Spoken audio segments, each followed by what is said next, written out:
Pinakamasakit na marinig ng isang ina sa isang anak. Minsan, may mga anak na kapag may pera na, parang bata na lang kung kausapin ang mga nanay, yung kanilang mga magulang. Yung sa tuwing sasapit ang sahod day, sasabihin mo sa nanay mo, "Hihingi ka na naman. Alam na alam mo yung petsa ng sweldo ko." May mga anak na kung pagsalitaan ng mga magulang, parang hindi rin sila nabigyan ng panahon na kailangan nila. Madalas nangyayari ito, lalo sa mga kabataan ngayon.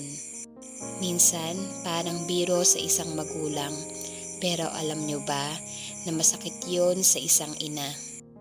Masakit yon sa isang magulang na parang ang tingin sa iyo ng mga anak mo ay mukha kang pera.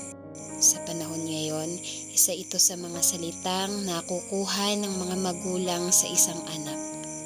Parang biro. Pero nag-iiwan yan ng sakit sa mga magulang. Alam nyo ba sa mga anak, dapat hindi binabago ng panahon yung childhood respect natin sa ating mga magulang.